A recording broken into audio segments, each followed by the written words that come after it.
Donc nous sommes avec Jean-Marie Gillon, coproducteur du film pour le nom de sa société Sanofi Productions. Vous avez des questions, allez-y dès que vous le souhaitez, parce que le temps est court.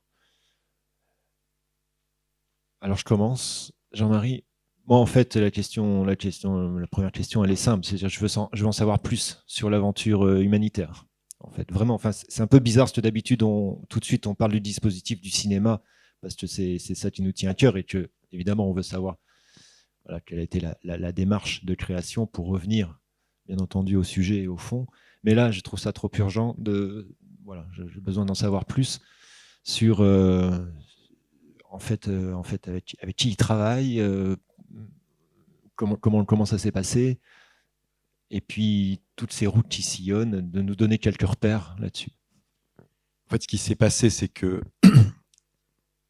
ça s'est tout à fait improvisé au départ, de manière assez spontanée. Il faut savoir que 70% de la population polonaise a ou accueilli, ou reçu, ou enfin trouvé une action pour venir en aide à ces personnes qui arrivaient chez eux. Et comme disait Maciek dans un débat où une personne disait « pour moi vous êtes un héros », il dit « non, non, pas du tout, parce qu'en fait, j'étais pas le seul avec un van à transporter des personnes. D'ailleurs, vous envoyez… alors parfois, il y avait des chauffeurs qui se faisaient payer, etc. Mais il y avait aussi beaucoup de personnes qui ont pris des risques comme lui. Lui était peut-être un peu plus kamikaze, dans le sens où il allait dans des endroits, et ça, il ne l'a pas toujours montré, qui étaient vraiment extrêmement dangereux.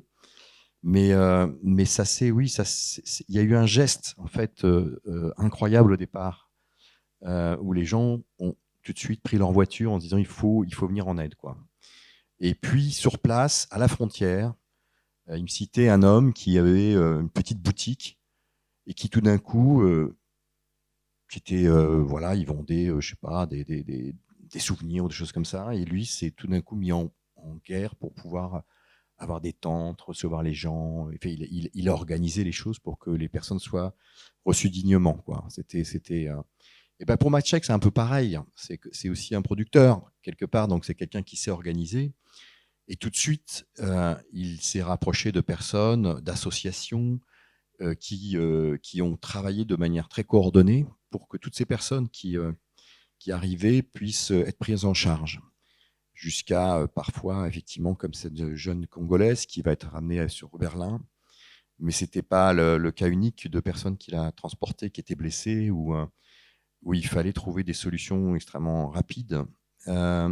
Mais ce qui a été étonnant, c'est effectivement cette vague de solidarité en fait, qui s'est mise en place, ce qui n'est pas étonnant, non, en fait, parce que je crois que même si les Ukrainiens et les Polonais ne sont pas forcément des peuples qui se sont très proches, hein, c'est pas, ils ont parfois des grandes complexités dans leurs relations. Mais là, oui, il y avait quand même un besoin de réactivité et puis la peur aussi, tout d'un coup, de l'histoire. Hein, il faut pas oublier que il y a encore quelques années, voilà, c'est pas si loin, c'était l'Union soviétique à cet endroit.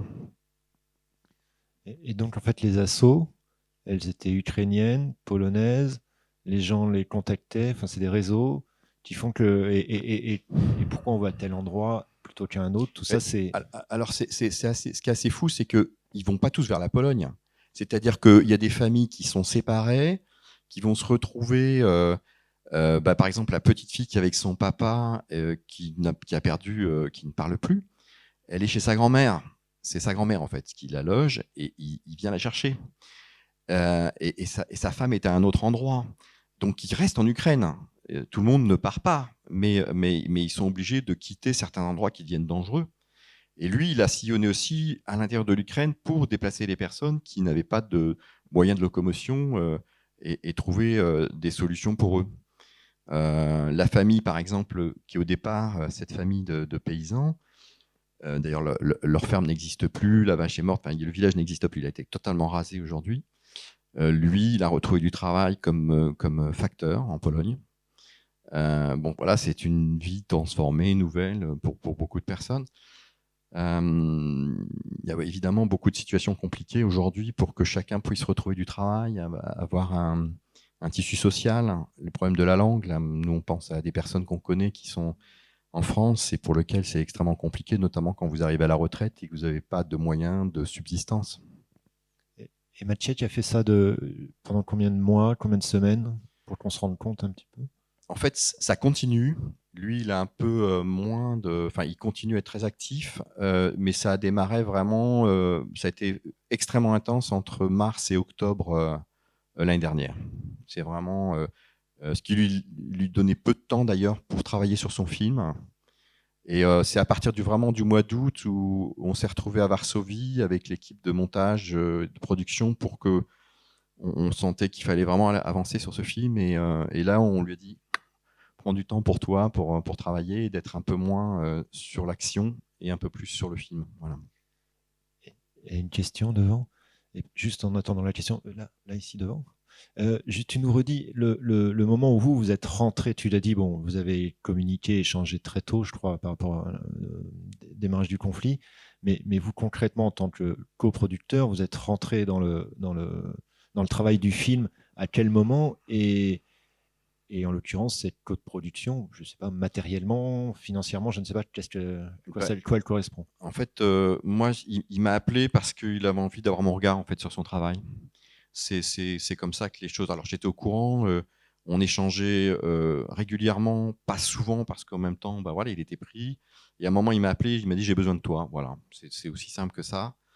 Et donc, je lui ai dit bah, écoute, j'arrive. Et j'ai vu sa matière, j'ai senti qu'ils étaient effectivement un peu perdus sur l'orientation à donner au film, où ils voulaient donner le plus de témoignages possible. Alors que j'ai senti qu'au départ, il avait fait le choix de laisser du temps à ces personnes de s'exprimer, qu'il ne s'agissait pas de faire des petites coupes ou des petits montages qui en fait, tout d'un coup, nous perturbaient. Et là, ce qui était intéressant, c'est de voir à la fois cette sidération que les personnes viennent de vivre, ou vivent à ce moment-là, mais aussi d'être avec eux, quoi, de prendre ce temps d'être avec eux. Donc c'était vraiment un travail d'accompagnement. Pour le financement, ils étaient vraiment en pleine difficulté parce que faire un film comme celui-là qui n'est pas écrit, qui s'écrit au moment où on le tourne, c'est évidemment toujours extrêmement dur à financer. Donc nous, on a intervenu en fonds propres parce qu'on a essayé de chercher des financements qui ont été rejetés, au CNC notamment, qui nous a mis dehors directement, comme souvent sur ce type de projet où on n'est pas soutenu. Donc ça s'est fait à l'énergie, au désir et à la réussite, parce qu'on y croyait absolument. Ils ont fini par obtenir des fonds en Pologne qui ont permis de payer les équipes. Nous, on a aussi contribué à ça. Mais on aurait aimé leur apporter plus d'argent. On a apporté ce qu'on a pu, en fait. Et on est effectivement tout à fait déficitaire sur ce film. C'est clair. Madame? Oui, je voulais juste te demander, ces personnes arrivent souvent de la région qui a été, de la région frontière, de Mariupol, au début, non, de toutes les De régions. partout. Quand je regardais la carte que m'a montré, il a fait une carte avec toutes les routes qu'il a empruntées. Il est vraiment à tous les endroits où la guerre est en cours, à la fois au nord, au sud. En fait, c'est un espèce de carte incroyable. C'est près de 100 000 km qu'il a fait dans cette période. Et avec alors, à un moment, quand il a pris un cadreur avec lui, il m'a dit il faut que j'ai un deuxième chauffeur. Parce qu'il roulait jour et nuit. Et parfois, quand vous les voyez à checkpoint, là, ça peut durer des heures. Et ils en ont parfois 30 à passer. Et Ukrainiens, oui. Oui. Les Russes, ça, ils les évitent, évidemment. Mais en Ukraine aussi, c'est compliqué parce que tout le monde est paranoïaque. Tout le monde a peur que voilà, des Russes passent. Donc, ce qui fait la caractéristique de Maciek, c'est son culot. C'est-à-dire que c'est quelqu'un, comme vous le voyez, à un moment, il fonce parce qu'il veut absolument arriver vers la Pologne avec cette jeune femme et il s'arrête pas, quoi, parce qu'il est en mission. Et on l'arrête et puis de toute façon, il ira, quoi. Mais parfois, il m'a dit oui, ça pouvait prendre 20 heures, 30 heures pour aller d'une distance à une autre.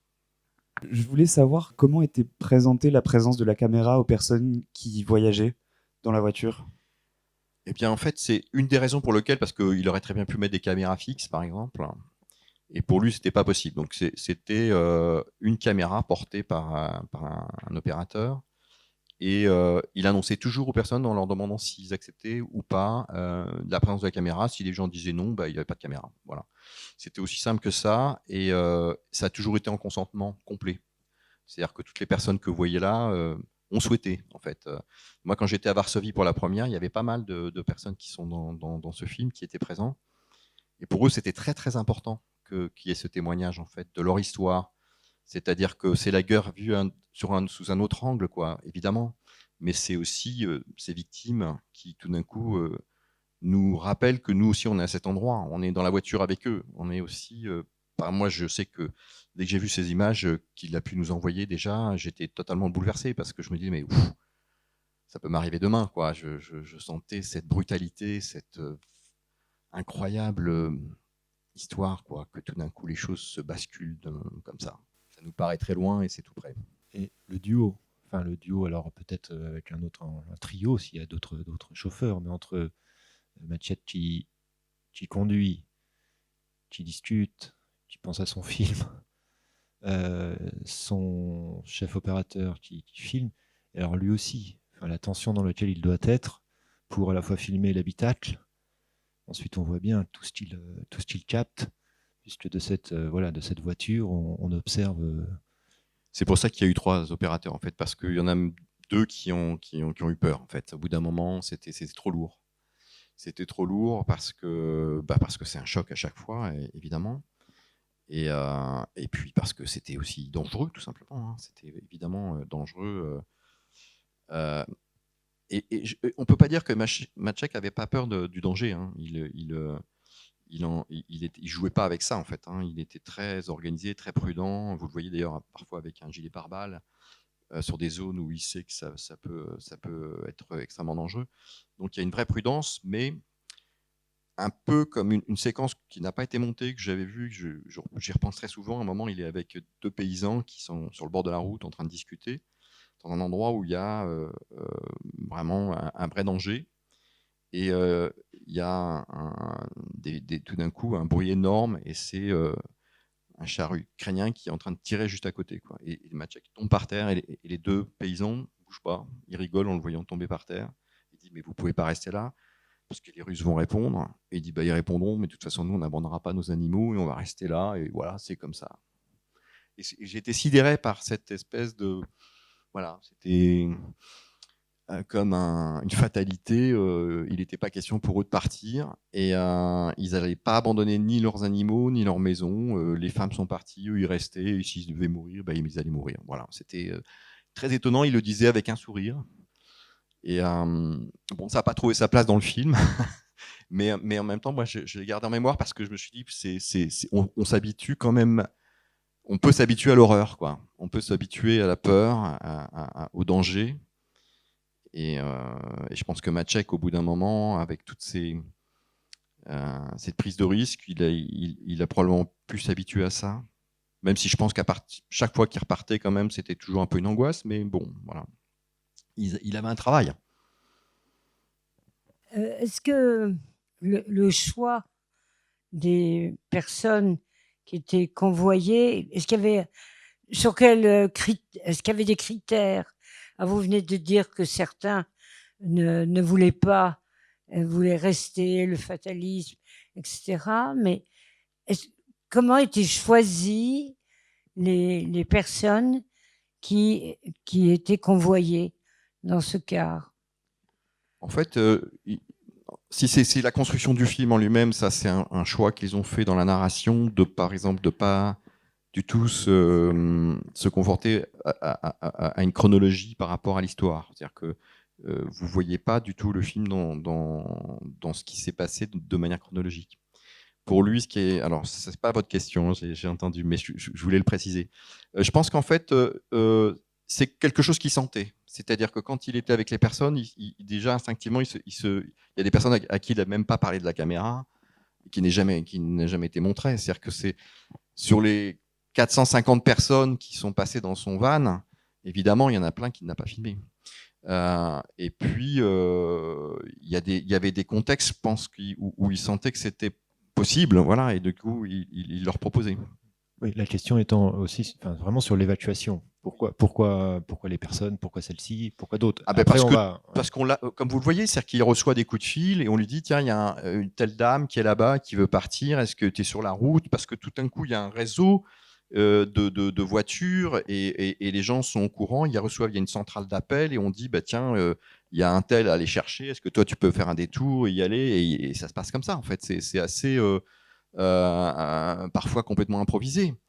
Et puis c'est une sorte de taxi, c'est-à-dire qu'à un moment, si le taxi il n'y a plus de place, il n'y a plus de place, quoi. Donc il faut trouver d'autres véhicules ou revenir chercher les personnes. Merci pour ce témoignage, c'est quand même super émouvant. Moi, je me posais la question au niveau du carburant. Là-bas, comment on trouve du carburant parce qu'on va tout écrouler. Comment on fait? C'était une des complications, c'est-à-dire qu'il avait toujours un bidon avec lui. Il avait toujours une roue de secours avec lui ou 2 roues de secours. Je ne sais plus combien de roues il a dû changer. Il a changé 3 fois de vanne parce qu'à chaque fois il en a trouvé un deuxième, le temps qu'il soit réparé. Il en a usé quand même. C'est des vannes achetées d'occasion qui sont robustes. Il fallait qu'il le soit parce que les routes, vous avez vu, elles ne sont pas dans un état particulièrement bon. Mais il faut être aussi un peu mécano, ce qui était un peu son cas quand même. Et puis, il trouvait des solutions. Il est tombé plusieurs fois en panne. Évidemment, c'est toujours ça, c'est un peu plus angoissant si vous êtes dans une zone un peu dangereuse. Mais j'en ai toujours sorti. Il m'a d'ailleurs présenté un Ukrainien qui était mécanicien qui lui a réparé sa voiture à plusieurs reprises et qui l'a aussi aidé pour trouver des pièces, parce que c'était leur problème aussi de trouver des pièces de voiture.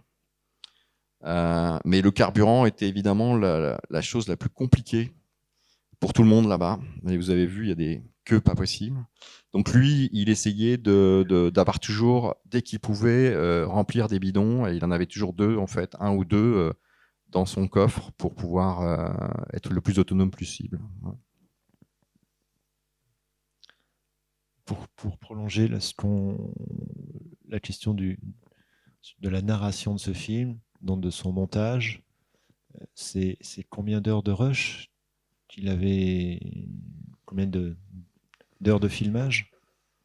Enfin, il y a beaucoup d'heures. Ouais. Il y a beaucoup d'heures. Je peux pas vous dire précisément combien. Je pense qu'on est autour de 200 heures à peu près. Il y avait aussi la complexité du son, puisqu'il a mis en fait des micros qui sont autonomes, qu'il a cachés pour pas que les gens soient embêtés avec ça. Ce qui fait d'ailleurs qu'on a ce sentiment de la route, parce que évidemment les micros prennent le son. Et la musique d'ailleurs a été composée à partir du son de la route. C'est vraiment le compositeur s'est beaucoup inspiré du son qui sortait des micros. Et oui, il avait, je pense, à peu près 200 heures. 200 heures d'images qui sont toujours des longs témoignages, puisque lui, il voulait vraiment des plans séquences. Et ils ont tourné avec une caméra qui était en 4K, qui est donc une caméra qui lui permettait aussi à un moment de pouvoir travailler au montage. C'est-à-dire qu'il voulait pouvoir avoir aussi des plans, vous avez vu, il y a quelques plans de coupe. Eh bien, c'est fait en fait pour... il ne pouvait pas vraiment avoir la mobilité avec la caméra, donc il fallait travailler avec une image qui soit la plus sensible possible.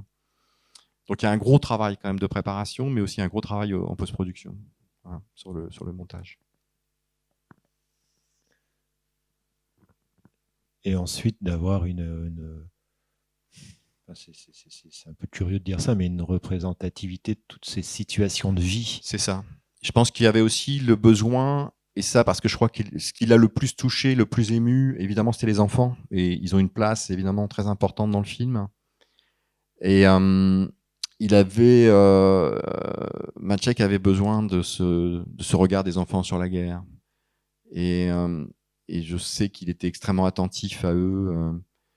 Et voilà, je crois que ça ressort dans son film, c'est-à-dire que cette sidération vient aussi par les enfants pour nous. Enfin, c'est évidemment, moi à chaque fois que je le vois, comme tout le monde, on pleure, quoi. C'est quand même un moment terrible de découvrir la guerre par le regard d'un enfant. Et ce qui est aussi assez impressionnant, parce là plus que jamais, l'expression un regard hors champ prend son sens. C'est-à-dire que Complètement. ces regards de celles et ceux d'ailleurs qui ne parlent pas forcément, mais sont impressionnants. Oui, c'est ça. C'est aussi ce que j'aime dans le plan séquence, c'est-à-dire qu'il y a un montage qui se fait pour nous, spectateurs. C'est-à-dire qu'on voit cet homme à un moment qui est très droit, mais qui ne dit rien, mais son visage parle tellement. Enfin, c'est-à-dire qu'en fait, il y a une parole qui est tout le temps là, même quand elle n'est pas exprimée. Enfin, il y a une telle, et puis on voit les chocs, quoi, physiquement, de cette mère, par exemple, qui porte cette fille, on sent qu'elle est complètement traumatisée. Donc, la parole n'est pas forcément essentielle, mais par contre, de voir ce choc que provoque cette guerre sur chaque personne, c'est évidemment terrible, hein, terrible. Et est-ce que lui, du coup, il exprime vraiment cette intention que nous, spectatrices, spectateurs, on s'identifie à cette situation de guerre qui fait éruption dans le quotidien de manière si violente? C'est un peu ça qu'il a. Ah bah, c'était absolument son souhait, c'est-à-dire qu'il voulait absolument que les gens ne se limitent pas à voir l'information qui était donnée sur la guerre, mais de vivre au plus près la situation que pouvaient traverser ces personnes, et que lui, tout d'un coup, découvrait parce qu'il y était, et que du coup, il voulait qu'on y soit avec lui. Et je pense que c'est ce qu'il a réussi. Et c'était vraiment pour moi une évidence et une nécessité. C'est un film qui est extrêmement important de ce point de vue-là. Il le dit, hein, ça aurait pu se passer dans n'importe quel autre pays en guerre. Enfin, c'est pas, là, il n'y a pas de. C'est quelqu'un qui est très proche de la communauté russe. Il parle très bien le russe. Il a été. Voilà, il y a pas. C'est la guerre, quoi, qui tout d'un coup est insupportable. Et comment on peut l'accepter? Non. Et ça aurait pu se passer en Afrique, enfin, voilà, dans un pays en guerre. Il y a une question là de monsieur. Juste pour prolonger ce que vous venez de dire, quel est le devenir et l'histoire de ce film maintenant, enfin de ce documentaire maintenant? Quelle vie il a? Quel projet vous avez ensemble de diffusion En fait, il tourne beaucoup en festival en ce moment. Là, c'est une avant-première en soi parce qu'il sortira le 8 novembre en France. Il va sortir dans beaucoup de pays au niveau international. Là, je sais pas, je crois qu'il est inscrit il a été pris dans une quarantaine de festivals. Ce qui d'ailleurs pose un vrai problème pour Maciek qui n'a pas envie. Lui, il m'a dit non, je ne vais pas faire le tour du monde, je veux travailler. Donc, on peut d'ailleurs préciser, parce que nous vous avions invité avec Maciek, qui n'a pas pu être là. C'est intéressant de dire. Là, il part dans un festival en Ukraine pour présenter son film. Et pour lui, c'était évidemment extrêmement important d'être là-bas. À quel endroit? C'est à. Comment? À Odessa. Mais ça ne se passera pas à Odessa, en fait. C'est dans une ville. C'est un festival qui, d'habitude, ça passe à Odessa. Mais là, la situation est tellement compliquée. Ils l'ont mis dans une ville à côté qui est à la frontière de la Géorgie. Mais par contre, pour lui, c'était un peu. C'est pour ça qu'il n'est pas venu ce soir, qu'il n'était pas là, parce qu'il était avec nous à l'USAS, qu'on a présenté le film à l'ouverture. Mais pour lui, évidemment, c'était très important d'être avec les Ukrainiens et de présenter son film en Ukraine. Ou les Ukrainiens, parce qu'il y a une coproductrice ukrainienne qui a participé à la production du film. Et voilà, d'être aussi avec eux, évidemment, c'est un film qu'il a fait pour eux. Je te remercie beaucoup, Jean-Marie, d'être venu nous parler du film. Merci à Emmanuel.